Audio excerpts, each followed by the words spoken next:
IT job కోసం చూస్తున్నారా? ఐటీలో కెరియర్ బిల్డ్ చేసుకోవాలనుకుంటున్నారా? అయితే సమాధానం కోడింగ్ ట్యూటర్.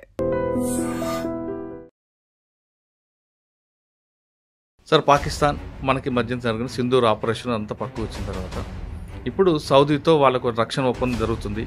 దానివల్ల జరిగే నష్టం మనక వాళ్ళక? సో సౌదీ పాకిస్తాన్ అగ్రిమెంట్ అనగానే మన వాళ్ళు చాలామంది టెలివిజన్ ఛానల్లో డిబేట్లు మొదలైనవి. పాకిస్తాన్ మీద బాంబు వేస్తే సౌదీ అరేబియా ఎక్కడ రారు. సౌదీ అరేబియా సంతకాలు పెట్టడం ఒకటి, యాక్ట్ చేయడం ఒకటి. బలుచిస్తాలో జరుగుతున్న అంతర్గత విభేదాలకి భారత్లో ఉన్న రా ఏజెంట్లు చేస్తున్నారని పాకిస్తాన్ ఆరోపిస్తుంటారు. సార్, పాకిస్తాన్లో ఇప్పుడు ఒక మన స్పై ఒక ఆయన ఉన్నారు, రా ఏజెంట్ అని. పాకిస్తాన్ పట్టుకుని జైల్లో వేశారు. ఆయన ఎక్కడి నుంచి పట్టుకున్నారు సార్? ఇరాన్ నుంచి పట్టుకెళ్లారు, ఇరాన్ బార్డర్ నుంచి.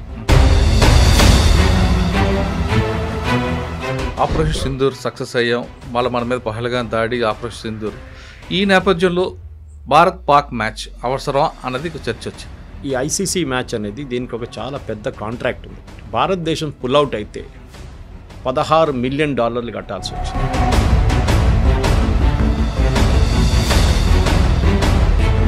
మనం పాకిస్తాన్ని ఓడించలేమని చెప్పి మనం పారిపోయామని చెప్పి పాకిస్తాన్ ఒక స్టోరీ తీసుకొస్తాం.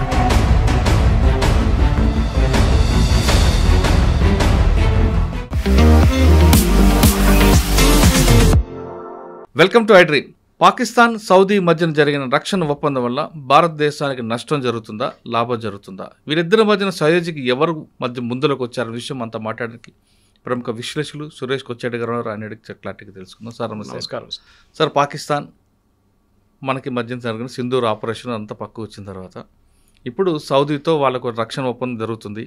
దానివల్ల జరిగే నష్టం మనక వాళ్ళక? ఒకవేళ జరిగిందా ఆల్రెడీ జరిగి ఉంటుంది, జరిగిన తర్వాత మనం దాన్ని ఏ విధంగా కౌంటర్ చేయొచ్చు? First of all sir, Pakistan Saudi Arabia agreement దీనికన్నా ముందు కూడా ఉండే. కొత్త అగ్రిమెంట్ కాదు ఇది. అవునా? చాలామంది కొత్తది అనుకుంటున్నారు. అది మినిస్ట్రీ ఆఫ్ ఎక్స్టర్నల్ అఫేర్స్ కూడా క్లారిఫై చేశారు. అది కాకుండా సౌదీ అరేబియాలో దీనికన్నా ముందు పనిచేసిన అంబాసిడర్లు 2-3 క్లారిఫై చేస్తారు. వాళ్ళ దగ్గర ఒప్పందం ఉంది. అంటే ఒప్పందం దేనికి వస్తుందంటే డిఫెన్స్ అగ్రిమెంట్ ఒకటి. అంటే ఇది అగ్రిమెంట్ ఏంటంటే మీరు చెప్తున్నారు ఒక నేటో లాగా ఫార్మాట్ లాగా వీళ్ళు ట్రై చేశారు సార్. ఇజ్రాయెల్ ఖతార్ మీద దాడి చేసిన తర్వాతనే వీళ్ళందరూ లేచి కూర్చున్నారు. వీళ్ళందరికీ ఒకటే భయం ఏంటంటే ఏ రోజు ఇజ్రాయెల్ మా మీద వచ్చి బాంబు పడేస్తారో అని చెప్పి. ఇప్పుడు ఖతార్ మీద ఎంత పెద్ద దాడి జరిగింది సార్. సరే, చనిపోయిన వాళ్ళు చాలా తక్కువ, కానీ దాడికి ఒక ఏం చెప్తారు, ఒక మెసేజ్ ఉండే సార్ దాంట్లో. టెర్రరిస్ట్కి మీరు ఎక్కడైనా దాచుకోండి, మిమ్మల్ని వచ్చి కొడతాం. సో ఎవరు చేశారు సార్ ఫస్ట్? అది మనం చేసాం. ఓకే. ఆపరేషన్ సింధూర్లో ఏం చేసాం? మనమే. నువ్వు ఎక్కడైనా దాచుకో, అవును, మిమ్మల్ని వచ్చి కొడతాం. ఇజ్రాయెల్ చేసింది ఏం సార్? అదే చేశారు. అంటే మనం చెప్పింది కూడా మన బోర్డర్లో నిలబడి మీ ప్లేస్లో కొడతామని కొడతాం. వాళ్ళేమో లోపల వెళ్ళి కొట్టేసి బయటకు వచ్చేస్తుంది. కానీ సౌదీ అరేబియా దగ్గర తీసుకుందాం సార్ సీన్. వాళ్ళ దగ్గర చాలా మోడర్న్ ఆర్మీ అని ఒకటి ఉంది. అంటే కొట్లాడడానికి కాదు, వాళ్ళ దగ్గర ఆయుధాలు ఉన్నాయి. అది ఎందుకు కొనుక్కుంటారంటే యూఎస్ని హ్యాపీగా పెట్టుకోవాలి. చాలా ప్లేన్స్ తీసుకుంటారు, డబ్బులు విపరీతంగా ఉంటారు. ప్లేన్లు తీసుకుంటారు, ఆయుధాలు కొనుక్కుంటారు. ఎక్కడ వాడుకుంటారు సార్ వీళ్ళు? హూతీల మీద వాడుకున్నారు దీనికన్నా ముందు. హూతీలు దాడి చేసినప్పుడు సౌదీ అరేబియా రిటర్న్ దాడి చేశారు. ఈ ఒప్పందం చేసి 2 రోజుల ముందు, నాకు ఆ వీడియో వెరాసిటీ ఎగ్జాక్ట్లీ తెలియదు సార్, కానీ పాకిస్తాన్ నుంచి 2000 మంది సోల్జర్స్ ఎయిర్పోర్ట్లో దిగుతున్న వీడియో ఒకటి బయటకు వచ్చింది సౌదీ అరేబియాలో, రియాద్లో. అది కొత్త వీడియోనా పాత వీడియోని తెలియదు, కానీ న్యూస్ ఏముండే అంటే పాకిస్తాన్ వాళ్ళ సోల్జర్స్ని సౌదీ అరేబియాకి పంపిస్తున్నారు హూతీలతో కొట్లాడడానికి, పోరాటం చేయడానికి. అది ఎప్పుడో పోరాటం కదా, దానికి మళ్ళీ ఇప్పుడు మద్దతు ఇస్తున్నారు. అది సో ఈ లాస్ట్ 2 సంవత్సరాలు 3 సంవత్సరాలు హూతీలు సౌదీ అరేబియా మీద దాడి చేయలేదు. అవును, కానీ వాళ్ళిద్దరి మధ్య విభేదాలు ఎప్పటి నుంచి ఉన్నాయి. అది న్యాచురల్, ఎందుకంటే సనా అక్కడున్న యమనీస్ గవర్నమెంట్, లీగల్ గవర్నమెంట్ ఒకటి, ఇల్లీగల్ గవర్నమెంట్ ఒకటి, రెండునే. అక్కడ క్యాపిటల్ సనా ఒక చేతిలో ఉంది, ఇంకా మిగతా ఏరియాలు ఇంకో చేతిలో. వీళ్ళేమో మెయిన్లీ ఇప్పుడు షిప్పింగ్ మీద దాడి చేస్తున్నారు. అక్కడి నుంచి వెళ్ళే షిప్స్ మీద దాడి చేస్తున్నారు. Israel affiliated, US affiliated ships మీద దాడి చేస్తున్నారు. పాకిస్తాన్కి భయం ఏంటంటే ఇదే దాడి, ఏది ఇజ్రాయెల్ చేసిన దాడి మా మీద కూడా ఒకరోజు జరగవచ్చు. ఇప్పుడు మొన్న స్టేట్మెంట్ ఇష్యూ చేసిన చూసారా మీరు? షబాజ్ షరీఫ్ ఏం చెప్పారు? మా దగ్గర ఉన్న న్యూక్లియర్ అసెట్స్ కూడా కావాలంటే సౌదీ అరేబియాకి ఇచ్చేద్దాం. అవును, ఇది చాక్లెట్ పంచిపెట్టడం కాదు సార్. న్యూక్లియర్ అసెట్స్ అనేది ఫస్ట్ ఆఫ్ ఆల్ అసెంబుల్ స్టేట్లో ఎప్పుడు ఉండవు. దాని లాంచ్ వెహికల్ ఒకటి ఉంటుంది, దాని మిసైల్ ఉంటుంది, దానికి ఉన్న మెయిన్ బాంబ్ ఒకటి ఉంటుంది, అది అసెంబుల్ చేయాల్సి వస్తుంది. దాన్ని సపరేట్గా పెడతారు, ఎందుకంటే ఎప్పుడైనా యాక్సిడెంట్ డెటోనేట్ అయితే పెద్ద ఇష్యూ అయిపోతుంది, మొత్తం రాజ్యం ఖాళీ అయిపోతుంది రాత్రికి రాత్రి. సో ఎప్పుడైనా డిసెంబుల్ చేసి పెడతారు. పాకిస్తాన్ ఇప్పుడు చేస్తున్న ఇంగ్లీష్లో అంటారు పాస్చరింగ్ అంటారు, అంటే మా దగ్గర చూడు బాంబు ఉంది మేము కొడతాం మిమ్మల్ని అని. మోదీ గారు దీన్ని న్యూక్లియర్ బ్లఫ్ అన్నారు ఒకసారి ఆపరేషన్ సింధూర్ టైంలో. నా దగ్గర ఉంది అని చెప్తే వెళ్ళి కొట్టాము. దాని తర్వాత ఏం చెప్పట్లేదు ఇప్పుడు, నా దగ్గర ఉంది అని ఇప్పుడు మాట్లాడలేదు. కైరానా హిల్స్లో ఏం జరిగింది ఎవరికి తెలియదు. కానీ ఒప్పందం ఎందుకు? సౌదీ అరేబియా ఇంత ఫాస్ట్గా వెళ్ళేందుకు ఒప్పందం చేస్తున్నారు పాకిస్తాన్తో. సో 2 రోజుల తర్వాత న్యూస్ వచ్చింది, పాకిస్తాన్లో ఉన్న రేర్ ఎర్త్ మినరల్స్ మన అందరికీ తెలుసు, కోబాల్ట్ కానీ జింక్ కానీ టంగ్స్టన్ కానీ పెలడియం కానీ పాకిస్తాన్లో ఖైబూర్ పఖ్తూన్వా ఏరియాలో ఉంది చాలా మటుకు. బలూచిస్తాన్ ప్రావిన్స్లో కూడా ఉంది. ఇప్పుడు చూడండి, నిన్న ఖైబూర్ పఖ్తూన్వా మీద దాడి చేశారు పాకిస్తాన్ ఎయిర్ ఫోర్స్, 32 మంది చనిపోయారు. ఎందుకు చేశారు సార్? ఇవాళ దాకా బలూచిస్తాన్ మీద దాడి చేశారు కానీ ఖైబూర్ పఖ్తూన్వా మీద ఎప్పుడు దాడి చేయలేదు. చేశారు, చిన్న ఆపరేషన్స్ ఉండే కానీ మేజర్ ఆపరేషన్ ఎప్పుడు జరగట్లేదు. పాకిస్తాన్ ఆర్మీ ఏమంటున్నారంటే మేము బాంబ్ చేయలేదు, అక్కడ తాలిబాన్ తీసుకొచ్చిన మిసైల్ పేలిపోయిందంట. తాలిబాన్ ఎక్కడి నుంచి వస్తారు సార్? ఆఫ్ఘనిస్తాన్ నుంచి, కాబోల్.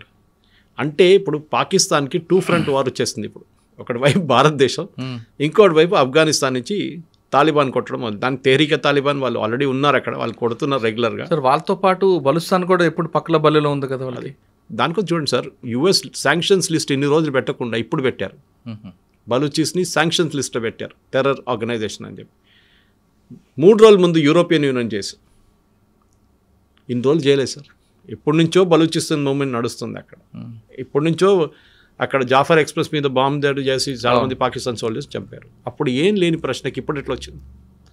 సో సౌదీ అరేబియా డీల్ మనం భయపడక్కర్లేదు. It's more of optics. ఎందుకంటే సౌదీ అరేబియా రెగ్యులర్ ఆర్మీ లేదు, వాళ్ళ దగ్గర ఉన్నంత హైడ్ ఆర్మీ చాలా మటుకు. అంటే వాళ్ళు ప్రొఫెషనల్గా ఇప్పుడు యూరోపియన్లో మనం ఒక యూకే ఆర్మీ తీసుకుందాం, లేకుంటే మనం ఈవెన్ రష్యన్ ఆర్మీ తీసుకుందాం, ఎంతైనా కానీ ఇంత ధ్వంసం జరిగినా కానీ భారతదేశ ఆర్మీ తీసుకుందాం, మనం ట్రైన్డ్ ఆర్మీ మనది. Even Pakistan for that matter. Saudi Arabia దగ్గర అది లేదు సార్. సౌదీ అరేబియా క్యాల్కులేషన్ అంటే రేపు ఇజ్రాయెల్ మా మీద దాడి చేస్తే మమ్మల్ని ఎవరు రక్షిస్తారు? షుడ్ బి సంబడి కదా. వాళ్ళ దగ్గర కూడా జెట్స్ ఉన్నాయి, ఫ్లై చేస్తారు, అది చేస్తారు, అని చేస్తారు. కానీ ఇది చిన్నపిల్లల ఆట కాదు, ఇది ఏదో సైకిల్ మీద నడిపించుకుంటూ పోయి బాంబులు వేయడం కాదు కదా. ఇది ట్రైన్డ్ కావాలి. సో ట్రైన్ పాకిస్తాన్ దగ్గర. ఇప్పుడు కూడా మీరు చూడండి, ఈ సౌదీ అరేబియా లాంటి కంట్రీస్లో అక్కడున్న పోలీస్ ఫోర్స్ కానీ ఆర్మ్ ఫోర్సెస్ మిగతా దేశాల నుంచి వస్తారు. వాళ్ళు కాంట్రాక్ట్ మీద తీసుకుంటారు. 2 సంవత్సరాలు 3 సంవత్సరాలు 5 సంవత్సరాలు కాంట్రాక్ట్ మీద తీసుకుంటారు. యూజువలీ గవర్నమెంట్ ఉంటుంది అగ్రిమెంట్స్. అది పాకిస్తాన్ గవర్నమెంట్తో ఒప్పందం చేస్తారు, వాళ్ళు పంపిస్తారు, కొత్తగా మళ్ళీ ఇంకో ట్రూపర్స్ని ఇంకో నెక్స్ట్ వస్తారు అన్నమాట. ఈ అగ్రిమెంట్తో భారతదేశానికి ఏ థ్రెట్ లేదు. ఎందుకంటే మన మీద ఎవరు దాడి చేస్తారు? సౌదీ అరేబియా చేస్తారా? ఎంత దూరం రావాలి దానికి? వాళ్ళు అక్కడి నుంచి ఫ్లై చేసుకుని ఇక్కడ దాకా 4 గంటలు 5 గంటల సేపు పడుతుంది వాళ్ళకి. వాళ్ళు రాలేరు, వాళ్ళకి అంత కేపబిలిటీ లేదు. ఇజ్రాయెల్ కాదు వాళ్ళు. పాకిస్తాన్ చేస్తారా? పాకిస్తాన్ ఏమంటుంది, మా మీద ఎవరైనా దాడి చేస్తే సౌదీ అరేబియా మా హెల్ప్ వస్తుందని. అదే వాళ్ళ మీద చేస్తే మా మీద చేసినట్లుగానే ఒక స్టేట్మెంట్ కూడా ఇప్పించారు. సో ఖతార్తో ఎందుకు చేసుకోలేదండి ఇది ఒప్పందం? బహ్రెయిన్తో ఎందుకు చేసుకోలేదండి ఒప్పందం? ఇది ఆ రోజు ఖతార్లో దోహాలో మీటింగ్ జరిగింది. మీరు అందరు వచ్చారు, foreign ministers of all Arab countries వచ్చిన తర్వాత అక్కడ డిసిషన్ ఏం తీసుకున్నారంటే నేటో లాగా ఒక అగ్రిమెంట్ చేద్దాం మనం చెప్పారు. దాన్ని యూఎస్ అప్పుడే కొట్టుపడేస్తుంది, మీరు ఏ అగ్రిమెంట్ చేయకూడదని చెప్పి. అంటే ఇజ్రాయెల్ ఏం చెప్పారంటే వీళ్ళు ఎక్కడెళ్ళి కూర్చున్నా కానీ వాళ్ళు ఖతార్లో ఉన్నారు, రేపు వెళ్ళి సౌదీ అరేబియాలో కూర్చుంటే మేము అక్కడ కూడా వచ్చి కొడతాం. దేనికన్నా ముందు మేము ఇరాన్లో కొట్టాం, మేము ఇప్పుడు ఖతార్లో కొట్టాం, రేపు సౌదీ అరేబియా అక్కడ కూడా వెళ్ళి కొడతాం. వీళ్ళకి దాచుకోవడానికి ప్లేస్ ఉండదు హమాస్కి. సో సౌదీ పాకిస్తాన్ అగ్రిమెంట్ అనగానే మన వాళ్ళు చాలామంది టెలివిజన్ ఛానల్లో డిబేట్లు మొదలైనవి. పాకిస్తాన్ రేపు మనం పాకిస్తాన్ మీద బాంబు వేస్తే సౌదీ అరేబియా ఎక్కడ రారు. సౌదీ అరేబియా వాళ్ళు పని చూసుకుంటారు, వాళ్ళకి దీంతో ఏ సంబంధం లేదు. సంతకాలు పెట్టడం ఒకటి, యాక్ట్ చేయడం ఒకటి. ఇప్పుడు యుక్రెయిన్ వార్లో కూడా చూడండి సార్, ఏం పెద్ద పెద్ద స్టేట్మెంట్ ఇచ్చారు యూరోపియన్ యూనియన్ కంట్రీస్. రష్యా దాడి చేస్తే మేము యుక్రెయిన్ మీద మేము పట్టించుకోం, మేము కూడా మా మంచి బూట్స్ ఆన్ ద గ్రౌండ్ అంటే మా సోల్జర్స్ని పంపిస్తా అన్నారు. ఒక్క కంట్రీ చెప్పండి సార్ సోల్జర్స్ని పంపించింది? లేదు. మేము జెట్స్ తీసుకెళ్ళి మేమే మా జెట్స్తో బాంబ్ చేపిస్తాం అన్నారు. అది ఎప్పుడు చేయదు. కొన్ని పాత ప్లేన్లు ఇచ్చింది అంతే వాళ్ళకి ఆడుకోవడానికి. తో చెప్పడం ఒకటి, చేయడం ఒకటి. చేసేటోడు ఎప్పుడు చెప్పడు, చేసి చూపిస్తాడు. ఇజ్రాయెల్ పాలసీ ముందే మేము ఖతార్ మీద బాంబ్ చేయబోతున్నది ఎప్పుడు చెప్పలేదు. వెళ్ళి కొట్టేశారు, ఖతం చేసి వచ్చేసారు. And they admitted, accept the responsibility also, మేమే చేస్తామని చెప్పి. వాళ్ళకి భయం లేదు దాంట్లో. మనమైనా కొంచెంసేపు ఆలోచిస్తాం చెప్పాలన్నా వద్దా అని చెప్పేసి. సో సౌదీ అరేబియాకి ఉన్న లిమిటెడ్ కెపాసిటీ, చాలా లిమిటెడ్ కెపాసిటీ. ఆయుధాలు ఉన్నాయి నేను చెప్పినట్లు దీనికన్నా ముందు, కానీ ఆయుధాలు ఆపరేట్ చేసిన మనుషులు కావాలి, టెక్నికల్ పవర్ కావాలి. అది పాకిస్తాన్ దగ్గర నుంచి బారో చేసుకుంటారు. ఓకే, పాకిస్తాన్ వాళ్ళు ఒక టెస్టింగ్ గ్రౌండ్గా వాడుకుంటారు. రేపు హూతీలతో కొట్లాడుకుంటే హూతీలు ఆల్రెడీ వార్నింగ్ ఇచ్చారు మొన్న, మా దగ్గర వస్తే మేము వచ్చిన పాకిస్తాన్ సోల్జర్ అందరినీ కాఫిన్లో పెట్టి షావన్లో పెట్టి మేము పంపిస్తాం రిటర్న్ అని చెప్పేసి. So Pakistan will not dare do it. వాళ్ళు హూతీలతో ఏం కొట్లాడబెట్టుకోరు, ఎందుకంటే ముస్లిం అటాకింగ్ ముస్లిం అయిపోతున్నారు. అవును, అది పెద్ద సరే, అది షియా సున్నీ ఇష్యూ ఇంకోటి ఉంది, కానీ ఇది మెయిన్లీ ఒక ముస్లిం నేషన్ ఇంకో ముస్లిం నేషన్. దానికోసం నిన్న కూడా ఫస్ట్ టైం పాకిస్తాన్ ఖైబూర్ పఖ్తూన్ఖ్వా మీద చేసిన బాంబింగ్ని ఇంటర్నేషనల్ లెవెల్ ఏం చూసారంటే, ఒక కంట్రీ వాళ్ళ సిటిజన్స్ మీద బాంబ్ చేశారు. మీరు ఎక్కడ విన్నారు ఇది? బహుశా ఇప్పుడు చెప్తే ఇందిరాగాంధీ గారు చేశారు కదా, మణిపూర్ మీద బాంబింగ్ చేశారంటే, అది ఆ టైంలో ఒక అవుట్ఫిట్ ఉండే, ఒక ఏం చెప్తారు గెరిల్లా అవుట్ఫిట్ ఉండే, వాళ్ళని అరికట్టడానికి చేసిన పని. అది రైట్ ఆర్ రాంగ్? ఇప్పుడు బీజేపీ వాళ్ళు కూడా అదే తీసుకుంటున్నారు కాంగ్రెస్ వాళ్ళ మీద, మీ ఇందిరాగాంధీ బాంబ్ చేసింది అప్పుడు మీరు ఎక్కడ ఉన్నారని చెప్పి. కానీ that is a different context. కానీ ఇప్పుడు ఏ దేశం సార్ చెప్పండి మీరు? యూఎస్లో ఉన్న ఎవరు దాని మీద బాంబింగ్ చేస్తారు ఇవాళ దాకా? చేయరు. ఏ దేశం చేయరు. సరే, టర్కీ, కుర్దిస్తాన్ ఆ ఇష్యూ అలా, ఇరాక్లో కూడా ఆ ప్రాబ్లం ఉండే, కుర్దు ప్రాబ్లం, ఇప్పుడు ఆ ప్రాబ్లం సార్ట్అవుట్ అయిపోయింది. ఎప్పుడు చేయరు సార్. సో ఫస్ట్ టైం మనం చూస్తున్నాం ఒక నేషన్ లైక్ పాకిస్తాన్ ఇన్ని సంవత్సరాల నుంచి అక్కడ ఫార్మేషన్, మన ఇండిపెండెన్స్ అయ్యే టైం నుంచి నడుస్తుంది. 75 సంవత్సరాలు చేయని పని ఇప్పుడు చేశారు వాళ్ళు, బాంబింగ్. దీంతో అక్కడున్న మొత్తం ఈక్వేషన్స్ మారిపోయింది సార్. ఖైబూర్ పఖ్తూన్ఖ్వా అనేది ఒక రెబెల్ కంట్రీ లాగా, ఒక మినీ ఆఫ్ఘనిస్తాన్ అనుకోండి. అక్కడ లా నడవదు, పోలీసులు నడవరు, ఆర్మీ పని అసలు పని లేదు. They are law and to themselves అంతే. మీరు తాలిబాన్ ఆఫ్ఘనిస్తాన్లో వెళ్ళి మేము లా, కోర్టు, జడ్జ్ అంటే వాళ్ళు తుపాకీ తీసుకుని కాల్ చంపేస్తారు, కథ అయిపోయింది, ఇంకేం మాట్లాడతావు. ఇది కూడా అంతే. It's a very rebel territory అనమాట. చాలా మటుకు మన ఆఫ్ఘనిస్తాన్ లాగా ఉంటుంది చూడడానికి, కానీ మనం ఒక స్ట్రక్చర్ లాగా మొత్తం డస్టీ ఏరియా, అసలు కన్స్ట్రక్షన్స్ ఏం లేవు ఎక్కువ. అక్కడ రియల్ ఎస్టేట్ అనేది ఒక బేసిక్ హౌసింగ్ ఉంటుంది అంతే. మీరు బలూచిస్తాన్లో చూస్తున్నారు చూడండి, అంత డెవలప్మెంట్ కూడా ఖైబూర్ పఖ్తూన్ఖ్వాలో లేదు. సరే, మీరు బలూచిస్తాన్ గురించి మాట్లాడారు. బలూచిస్తాన్లో జరుగుతున్న అంతర్గత విభేదాలకి భారత్లో ఉన్న రా ఏజెంట్లు చేస్తున్నారని పాకిస్తాన్ ఆరోపిస్తుంటుంది. సాధారణంగా మన దగ్గర ఉన్న బాంబింగ్కి దానికి పాకిస్తాన్ ఐఎస్ఐ యాక్టివిటీస్ వాళ్ళు వస్తుంటారు, చేస్తుంటారు అనేది మనం ప్రూవ్ చేసాం. రా అన్న వాళ్ళు అంత స్థాయికి దిగుతారా సార్? పాకిస్తాన్లో ఇప్పుడు ఒక మన స్పై ఒక ఆయన ఉన్నారు, రా ఏజెంట్, ఆయన పేరు మర్చిపోయాను నేను, సింగ్ అనుకుంటే, ఏదో ఒక ఇండియన్ నేవీలో పనిచేసిన ఓకే, ఒక ఆయన్ని పాకిస్తాన్ పట్టుకుని జైల్లో వేశారు. అవును. ఆయన ఎక్కడి నుంచి పట్టుకున్నారు సార్? ఇరాన్ నుంచి పట్టుకెళ్ళారు, ఇరాన్ బార్డర్ నుంచి. దాని తర్వాత మీకు గుర్తుంటుంది సార్, 6 నెలల ముందు 8 నెలల ముందు ఇరాన్ అండ్ పాకిస్తాన్ ఒక బాంబింగ్ క్యాంపెయిన్ చేశారు, వీళ్ళు వాళ్ళ మీద, వాళ్ళు వీళ్ళ మీద. ఎందుకు చేశారు? పాకిస్తాన్ ఏం అలర్ట్ చేస్తున్నారు అంటే, బలూచీస్ని ఇరాన్ ఆయుధాలు ఇచ్చి హెల్ప్ చేస్తున్నారు మా మీద దాడి చేయడానికి. మనం చేసామా సార్? కాదు. ఇరాన్ మీద ఆరోపణ చేశారు పాకిస్తాన్ ఓపెన్గా, మీరు ఆయుధాలు ఇస్తున్నారు, మా సోల్జర్స్ మీద వచ్చి దాడి చేస్తున్నారు, జాఫర్ ఎక్స్ప్రెస్ మిగతా అన్నీ చేశారు. రా ఏజెంట్స్ చెప్పడం అది చాలా, I won't be one surprised. మనం చేస్తే తప్పేంటి సార్? మన మీద కాశ్మీర్లో ఏం చేస్తున్నారు వీళ్ళు? అవును, అదే పని చేస్తున్నారు కదా. మనం మహాత్మా గాంధీ ఫిలాసఫీ ఇప్పుడు పనికిరాదు సార్. ఒక చంప మీద కొడితే ఇంకో 2 సార్లు కొడతాం మన చంప మీద, అంతే. సో మనం కూడా అదే పని చేస్తున్న వాళ్ళు. We will also keep their border restrict. అక్కడ మనం కూడా వాళ్ళని ఎప్పుడు టెన్షన్లో ఉంచుకోవాలి వాళ్ళు. సార్, కాశ్మీర్ వ్యవహారం వచ్చారు మీరు. ఆపరేషన్ సింధూర్ సక్సెస్ అయ్యాం, మళ్ళీ మన మీద పహల్గాం దాడి, ఆపరేషన్ సింధూర్. ఈ నేపథ్యంలో భారత్ పాక్ మ్యాచ్ అవసరం అన్నది చర్చ వచ్చింది సార్. ఈ ఐసీసీ మ్యాచ్ అనేది దీనికి ఒక చాలా పెద్ద కాంట్రాక్ట్ ఉంది. ఇన్ఫ్యాక్ట్ భారతదేశం పుల్అవుట్ అయితే $16 మిలియన్ కట్టాల్సి వచ్చింది. $16 మిలియన్, ఎందుకంటే television rights, advertising rights, ticket స్టాండ్లో టికెట్స్ దాన్ని అమ్మేశారు ఆల్రెడీ. కరెక్ట్, మీరు అడిగిన ప్రశ్నకి ఆడాలనా వద్దా అనేది ఇప్పుడు ఆలోచించండి. భారత్ బాయ్కౌట్ చేస్తుంది అనుకోండి, $16 ఏమవుతుంది సార్? నష్టం జరుగుతుంది. నష్టం పోతే అది కూడా మనం కట్టేస్తాం. 16 మిలియన్ బీసీసీఐకి చిన్న అమౌంట్. కానీ అది కాదు ఇంపార్టెంట్. మనం పాకిస్తాన్ని ఓడించలేమని చెప్పి మనం పారిపోయామని చెప్పి పాకిస్తాన్ ఒక స్టోరీ తీసుకొస్తాం. కానీ ఆ స్టోరీ తీసుకొస్తారు కరెక్టే, కానీ వాళ్ళకు కవ్వింపు చర్యలు మాత్రం ఉన్నాయి కదా. సెకండ్ ఇవ్వకుండా వెళ్ళడం ఒకటి, బ్యాట్ పట్టుకొని వెపన్ లాగా చూపించడంతో పాకిస్తాన్ ఏంటంటే సెల్ఫ్ గోల్ కొట్టుకున్నారు. అది 6 చూపించాడు బౌండరీ దగ్గర. సో పాకిస్తాన్ ఓడిపోయారు, షేక్ హ్యాండ్ చేయలేదు ఫస్ట్ టైంతో. ఏమందరూ అనుకున్నారు సెకండ్ టైం షేక్ హ్యాండ్ చేస్తారో బహుశా, సెకండ్ టైం కూడా చేయలేదు. ఈ లాంగ్వేజ్ మనం పాకిస్తాన్ని ఒక కబడ్డీ మ్యాచ్లో ఓడిపిస్తే కూడా అది మ్యాచ్, అది మనకు చాలా ఇంపార్టెంట్. పాకిస్తాన్ని ఏ గేమ్లో అయినా ఓడిపోయారు, కానీ వాళ్ళ బాడీ లాంగ్వేజ్ డిఫరెంట్ చూపిస్తున్నారు కదండి. వాళ్ళు చూపారండి. ఓడిపోతున్నాడు ఏదైనా చేస్తాడు, ఓడిపోతున్నాడు ఏ బాడీ లాంగ్వేజ్ అని చూపిస్తాడులే. కానీ వాళ్ళు గెలిచారా? గెలవలేదు కదా. We have proved a point on the field.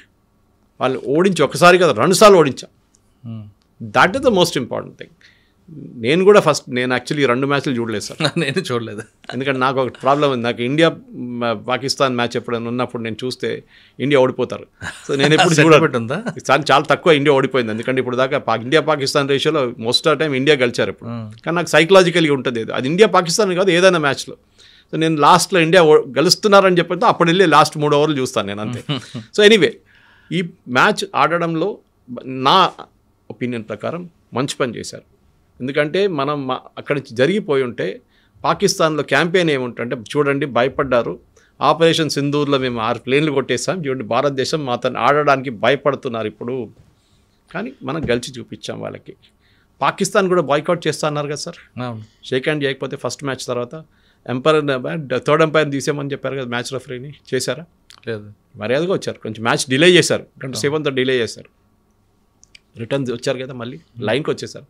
So I think ఒక డిప్లొమాటిక్ లెవెల్ చూస్తే ఇంకోటి, స్పోర్టింగ్ లెవెల్ చూస్తే ఇంకోటి, కమర్షియల్ డీల్లో చూస్తే ఇంకోటి.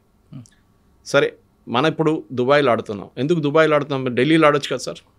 ఇదే మ్యాచ్ ఢిల్లీలో జరిగితే పాకిస్తాన్ వస్తారా సార్? దుబాయ్లో ఎందుకు ఆడే? ముందు మనం షార్జాలో ఆడుతున్నాం, మీకు గుర్తుండి, ఇప్పుడు కాదు, దీనికన్నా ముందు కామన్ గ్రౌండ్. షార్జా కప్పు కూడా ఉంది కదా. Sharjah was common. ఎందుకు షార్జాకి వెళ్ళాం మనం?